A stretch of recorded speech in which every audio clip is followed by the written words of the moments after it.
le bonjour, bien le bonsoir, il est 20 h et vive l'empereur. Ici Octave, toujours là pour vous divertir sur PSR.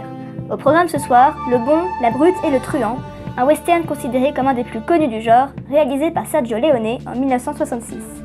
Il fait partie de la trilogie du dollar, ou trilogie de l'homme sans nom, qui est composée des films suivants.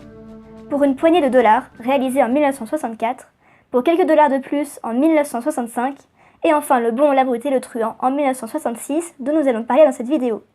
Tous trois sont réalisés par Sergio Leone, grand maître du western spaghetti. Bien que ces trois films ne soient pas destinés à devenir une trilogie au départ, ils furent réunis sous ce nom a posteriori pour des raisons commerciales.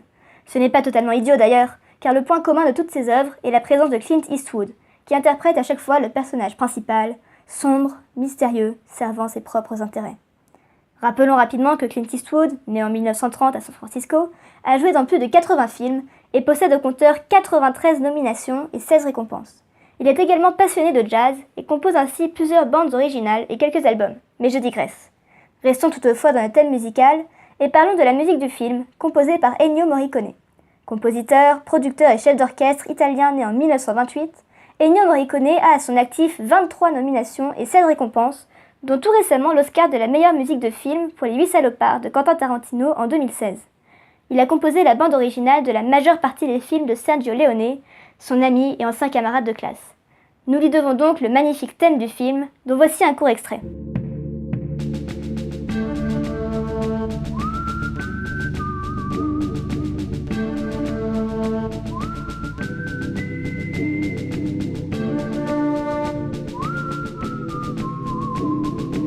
Mais revenons à nos moutons, et surtout à nos batailles sanglantes de la guerre de sécession, durant laquelle se passe le film.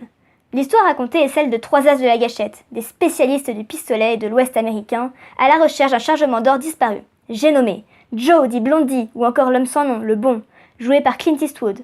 Sentenza, la brute, un tueur sans pitié et prêt à tout pour arriver à ses fins, joué par Lee Van Cleef. Et enfin Tuco Benedicto Pacifico Juan Maria Ramirez, le truand, criminel dont la tête est mise à prix, joué par Eli Wallach.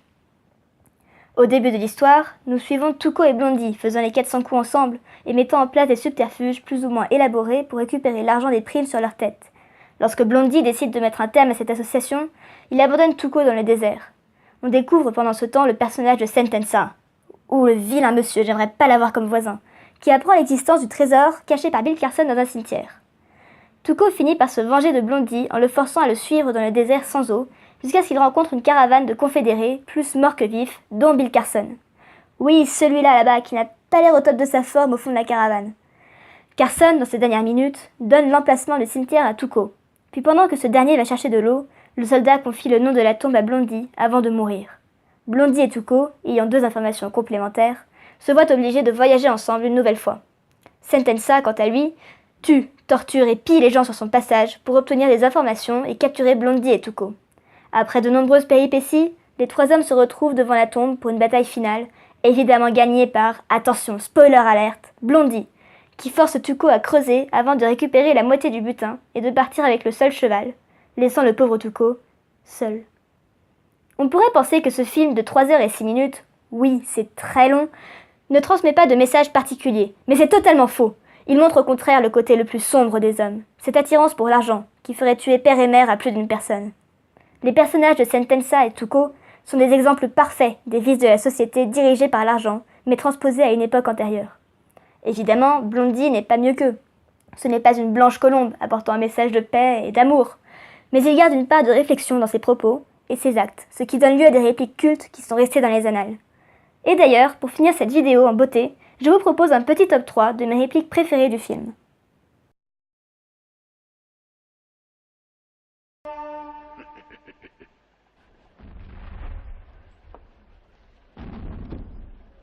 There are two kinds of spurs, my friend. Those that come in by the door, those that come in by the window. Take off that pistol belt. You see, in this world, there's two kinds of people, my friend. Those with loaded guns, and those who dig. You dig. Now I find you in exactly the position that suits me. I had lots of time to learn how to shoot with my left.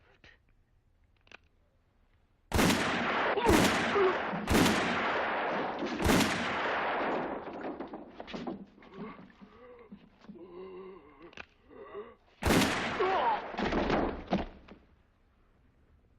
you have to shoot, shoot, don't talk.